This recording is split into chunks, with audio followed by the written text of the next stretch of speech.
Bon, je sais que j'ai un peu de retard pour le traitement des derniers bans de VTubers qu'il y a eu, mais je vous promets, si j'en parle maintenant, même si c'était déjà passé, parce que c'était plus dernière semaine de février et non pas en mars, c'est parce qu'il y a des petites choses un peu drôles. Bonjour à vous, c'est Alice, votre pseudo-journaliste VTubing préféré, et on va passer à cette vidéo que, je sais pas, j'ai l'impression que vous aimez. Twitch fait n'importe quoi avec les bans de VTubers. Bon, le titre est un peu long, mais on va trouver plus court. Et nous allons commencer tout de suite par Neko Miki. Neko Miki, c'est une petite VTubeuse internationale, anglophone. Et je sais que quand on regarde le chiffre, on voit ici 14 000 followers. Ça peut faire mal, surtout quand on est français ou française, de se dire c'est une petite VTubeuse. Mais à l'échelle anglophone et internationale, c'est vraiment des petites stats. Et en fait, quand elle a fait son début, son redébut, le 22 février, il s'est passé quelque chose. Dès la fin de son live, elle a été ban. Elle a été ban pour contenu sexuel. Et on va voir son message. Alors, je sais pas pourquoi je ne peux pas traduire le message directement via Twitter, donc on va le traduire via Google Trad. Je portais un maillot, une pièce. J'ai entièrement couvert mes hanches. Après le reveal donc, de l'avatar, j'étais complètement... Alors, c'est pas énervé, c'est bust up. C'est plus déboussolé, enivré, voilà, ce genre de choses. Pour le début. Il existe des tenues non destinées à la plage qui couvrent moins. Je n'ai rien fait qui se rapproche même de loin des exemples qui ont été fournis. Alors oui, c'est vrai que Twitch, quand vous êtes ban, fournit des potentiels exemples de la raison pour laquelle vous êtes ban. Je vais la répéter. Twitch ne vous fournit pas pourquoi vous avez été ban. Twitch vous fournit des exemples de choses qui auraient pu conduire au ban. C'est-à-dire que vous savez même pas concrètement est-ce que c'est parce que vous avez fait ça, est-ce que c'est parce que vous avez fait ça. Non. Twitch, vous, voilà. Et du coup, que nous dit Twitch? Exemple de violation donc liée au sexual content, donc contenu sexuel, simulation de sexe oral en réalité virtuelle, dessin de personnages engagés de sexe dans des positions sexuelles ou se masturbant avec et sans fluide corporel visible, ou alors utilisation d'un sextoy à des fins non éducatives. Voilà. Donc ça, c'est les exemples que donne Twitch et que vous avez peut-être fait pendant le live. Peut-être que j'ai oublié quelque chose. Je ne porterai pas de jugement tant que j'en n'en serai pas sûr. Mais c'est mon problème. Mais je ne sais pas parce qu'il n'y a pas d'eurodatage ni d'explication, comme il l'avait promis en septembre. Je vais essayer de faire appel et j'aimerais savoir exactement ce que je dois expliquer. Car oui, en septembre dernier, lorsqu'il y a eu une grosse vague de bans de VTubers, Twitch était un peu revenu sur la décision et en modifiant ses guidelines, en précisant que maintenant, dès que quelqu'un se ferait ban, il y aurait un eurodatage précis et du coup un morceau de clip où, pour indiquer quelle est la véritable raison du ban. Comment dire? Je pense qu'ils ont dû oublier de faire la mise à jour. Je- À mon humble avis, ils ont oublié de faire la mise à jour. Mon humble avis. Petite mise à jour. Apparemment, vous recevez un message complètement différent s'il s'agit d'un problème de tenue vestimentaire, puisque du coup, c'était sa théorie, étant donné qu'elle montrait son avatar en mode plage. Ce n'était donc pas le maillot de bain, alors qu'est-ce que c'était? Nekomi Miki a fait du coup une réclamation, en fait, a fait un appel. Ce n'est pas la réponse que je voulais. La moitié de mon appel demandait une réponse humaine pour clarifier, car je ne sais toujours pas ce que j'ai fait. Et pour couronner le tout, hier soir, mon chat se plaignait des publicités pour... Alors, je sais pas ce que c'est, ED. Parce que alors, en France, ED, c'est l'équivalent de extrême droite. Mais ça m'étonnerait que ce soit. Ça m'étonnerait que en francophonie. En anglophonie. Je sais pas si ça se dit. Anglophonie. Je sais pas si ça se dit. Enfin bon, chez les gens qui parlent anglais, ça m'étonnerait que ED signifie aussi la même chose, extrême droite. N'hésitez pas à me dire si vous savez ce que ça veut dire. Et de l'amélioration des performances de la chambre à coucher. Oui, du Viagra, quoi. J'adore streamer ici. Quand elle dit ici, c'est sur Twitch.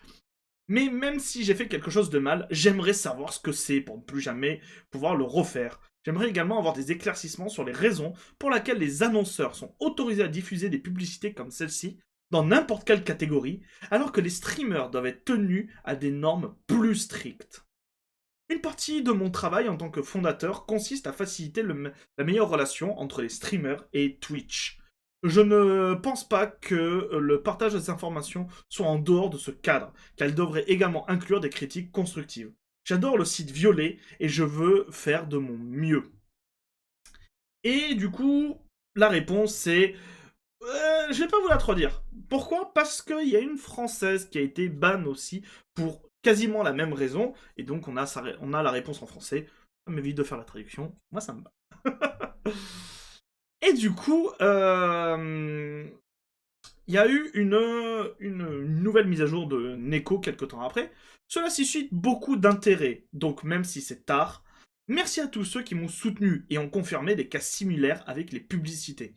Alors, j'ai pas vu de pub avec une orientation sexuelle, notamment en France. Donc c'est peut-être vraiment quelque chose lié à des pays anglophones ou ce genre de choses. En France, j'ai pas vu. Si vous regardez souvent des pubs sur Twitch parce que vous n'êtes pas abonné à la chaîne d'un VTuber ou d'un streamer, n'hésitez pas à me dire quel type de pub vous avez. Nous, on a surtout eu des pubs pour Vinted, qui est très ironique. Ce qui est très ironique d'avoir des pubs pour Vinted, alors que, bon, ça c'est un point de vue purement personnel, Lacrima, qui est ma compagne, qui était la seule à posséder un compte Vinted, a été ban de la plateforme. Et que du coup maintenant on ne peut plus consommer de Vinted parce que j'ai essayé de créer un compte avec mes identifiants, mais comme c'est lié à comment ça s'appelle, à l'adresse IP et au comment ça s'appelle, à l'adresse de notre logement, ils considèrent que c'est Lacrima qui a tenté de créer un nouveau compte. C'est stupidement con, mais on peut pas avoir deux comptes au même endroit. Bref, donc voilà, je sais pas quel type de pub vous avez vous, sinon en règle générale. Merci de ne pas utiliser Merci de ne pas utiliser mon expérience pour haïr la plateforme ou son personnel. Je souhaite faciliter les retours ouverts et constructifs. La haine ne fait que rendre plus difficile le maintien de ces canaux. J'aime toujours le site violet, donc Twitch, dans son ensemble, et je pense qu'il fait beaucoup de bonnes choses. Cependant, tous les services ne communiquent pas entre eux. Je veux continuer à participer à ces initiatives pour aider à faire la lumière sur des problèmes comme celui-ci. Si j'ai fait quelque chose de mal, je l'accepterai volontiers, mais je veux le savoir pour ne pas le répéter, car c'était une erreur. Je tiens également à souligner que si c'est le cas, ce n'était pas intentionnel, et que cela a été fait malgré tous mes efforts pour éviter d'enfreindre leurs règles. Je les ai aidés à fournir des commentaires sur plusieurs points clés de la plateforme, et j'espère qu'ils verront cela comme une simple volonté de continuer à le faire. Merci à tous pour le temps que vous avez consacré à la lecture de ceci. Et en vrai, ça aurait pu s'arrêter là. Elle n'était ban qu'une journée, 24 heures, le ban a été levé et ça aurait pu s'arrêter là. Cependant, Neko n'a pas abandonné. Et il y a du coup quelques temps, donc là le 4 mars, je rappelle, son ban date du... le ban original date du 23, donc le 23 février. Et du coup, le 4 mars, elle a eu une réponse. Elle a pris le temps de contacter tout simplement Twitch, parce qu'elle a du coup des comment ça s'appelle, des liens avec Twitch, et parce que si vous ne le savez pas, Twitch a mis en place il y a quelques temps des clubs, des creator clubs, et notamment il y a un creator club VTuber. Et ben moi je ne le savais pas et je l'ai appris en faisant des recherches sur pourquoi est-ce qu'elle pouvait autant contacter Twitch. C'est parce que, ah merde, vous le voyez pas, il y a ma tête, attendez, ah voilà, vous voyez au-dessus, Twitch Partner, donc elle est partenaire Twitch. Partenaire Twitch, c'est le deuxième échelon, le troisième échelon par exemple Twitch, c'est l'un des plus élevés. Mais surtout, VTuber Creator Club, fondatrice. C'est elle et sans doute d'autres VTubeuses ou d'autres VTubeurs qui ont intimé l'idée à Twitch de créer en fait un club créateur de lié au VTubing. Donc c'est, mine de rien, c'est quand même quelqu'un qui est écouté par Twitch. Et c'est pour ça qu'elle a pu avoir là, du coup, des nouvelles, des nouvelles nouvelles. Nous avons enfin de bonnes nouvelles. J'ai pu contacter directement le personnel et faire examiner manuellement ma VOD. Ils ont convenu que rien ne méritait une interdiction et que ce qui s'était passé n'était qu'une petite erreur. Une petite erreur qui coûte quand même un ban, et un ban c'est notifié dans un genre de dossier. Et du coup, si tu t'es pris un ban, ça a de grosses répercussions, mine de rien. L'interdiction a été supprimée et rétrogradée au rang d'avertissement, ce qui ne devrait en aucun cas affecter ma chaîne. Pouvoir examiner le problème dans son contexte et avoir une conversation constructive était très important pour moi, et je suis reconnaissante d'avoir pu le faire. En raison de son importance, j'espère que les changements à venir en matière de transparence dans le système de modération seront la priorité numéro 1 de leur feuille de route. Car tout le monde mérite de pouvoir faire appel et apprendre comme je l'ai fait. Merci à tous ceux qui m'ont soutenu et merci au personnel du site Violet, donc de Twitch, qui a travaillé pour résoudre ce problème et m'a contacté de manière professionnelle. Et du coup, elle obtient bien un message qui dit que oui, du coup, ça a été transformé en avertissement. Un avertissement, et du coup, son contenu a été classé comme thème sexuel. Et là, c'est quand même radicalement différent. Oh, je pensais que je devrais clarifier ça, mais par petite erreur, j'entends une petite erreur que j'ai peut-être commise en streaming et qui a déclenché le bannissement. Je ne suis toujours pas sûr à 100% que ce soit le cas, mais si c'est le cas, c'était clairement involontaire de ma part. Je ne dis pas que Twitch a fait une petite erreur. Le bannir comme ils l'ont fait, et en effet, une erreur inquiétante, mais elle a été résolue. Et en vrai, on aurait pu s'arrêter là. Donc Neko se fait ban, mais elle arrive grâce à sa communication, à obtenir gain de cause. Mais il y a une streameuse française qui a été ban pour la même raison, et qui par contre, étant donné qu'elle est toute petite, et que c'est une streameuse française qui n'a pas du coup les accès à Twitch comme à une écho, et ben elle s'est pris un vent. Cette streameuse, vous la connaissez peut-être si vous suivez mon contenu, c'est ma femme. Coucou. Coucou Lacrima, tu passes à la télé. Donc tout a commencé parce que elle a fait un post sur Twitter. Je ne suis pas encore revenu sur le live de dimanche, mais je tiens à vous remercier. Je vous avais promis de diffuser Bible Black en live et vous avez répondu à l'appel en étant là. Dimanche, vous m'avez fait vivre un rêve qui est celui de diffuser sur Twitch un hentai.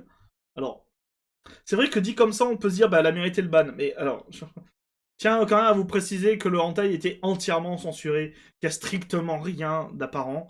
D'ailleurs, les clips sont encore plus récents et la VOD aussi. Je crois que la VOD est encore présente ou elle a peut-être dépublié. Mais en tout cas, les clips sont encore présents et vous allez notamment en voir popper sur TikTok.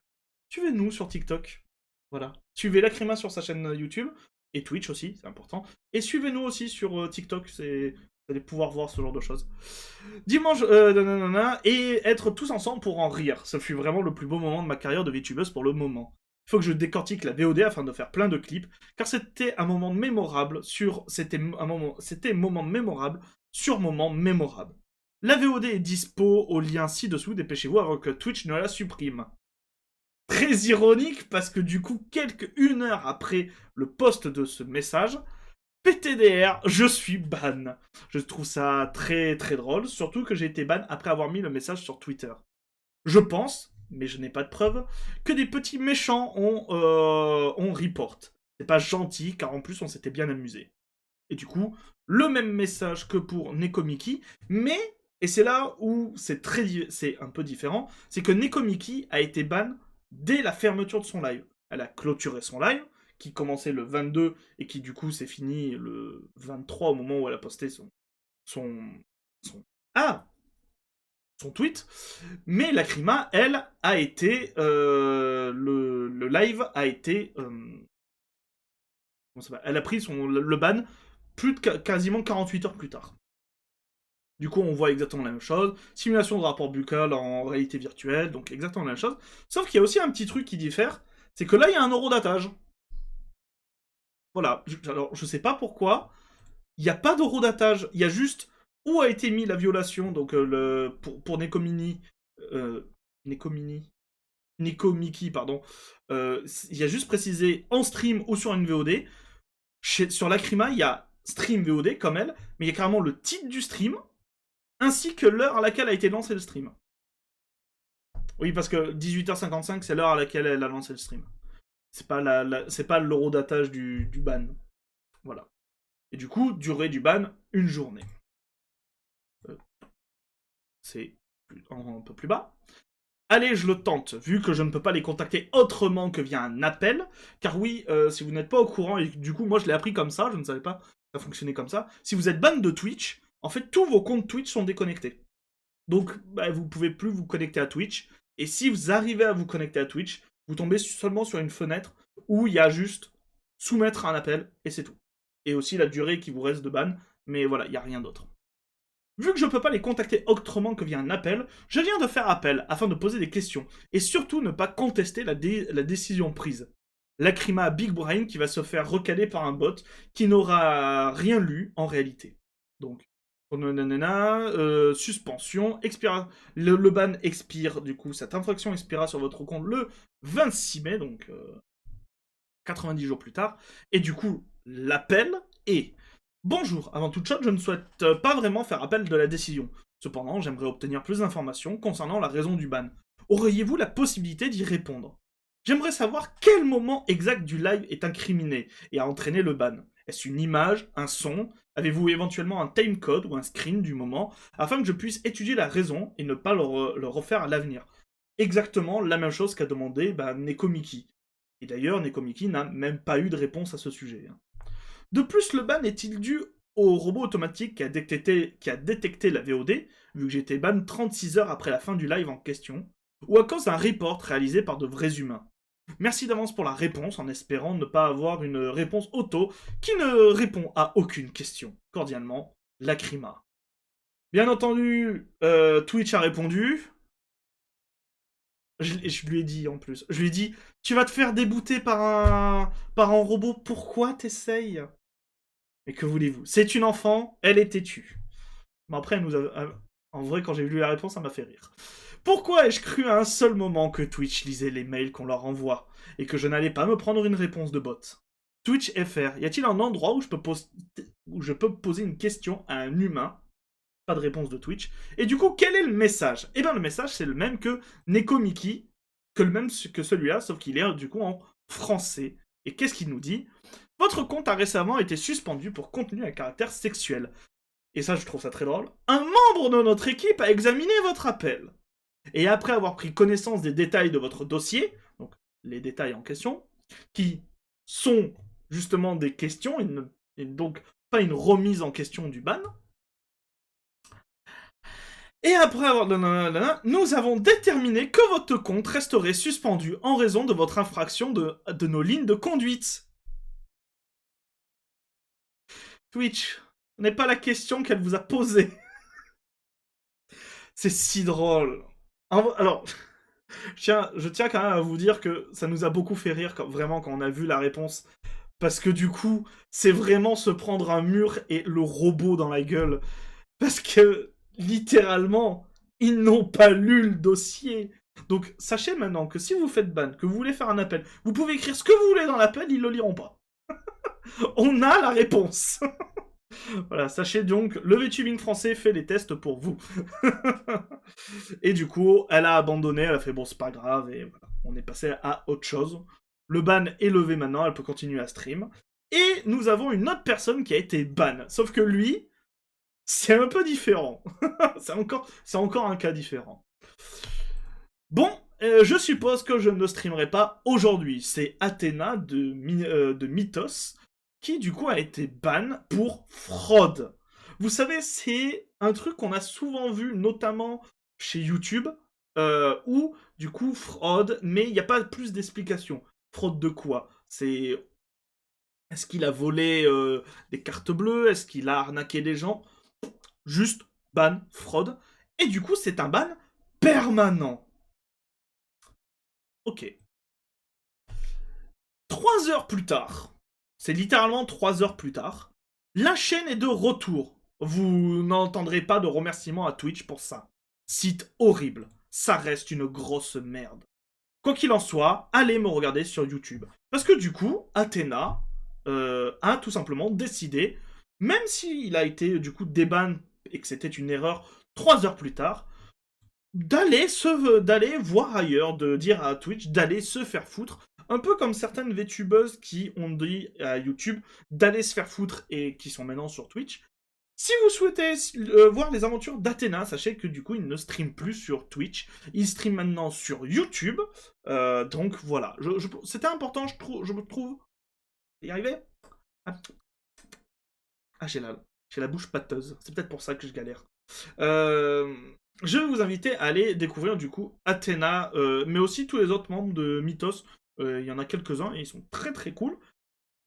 Et vous, les gens, qu'en pensez-vous? N'hésitez pas à dire ce que vous en pensez en commentaire, à vous exprimer. N'hésitez pas non plus à aller découvrir tout simplement tous ces VTubers que j'ai présentés. Il y aura les liens en description. Aussi à liker, partager et surtout vous abonner à cette chaîne.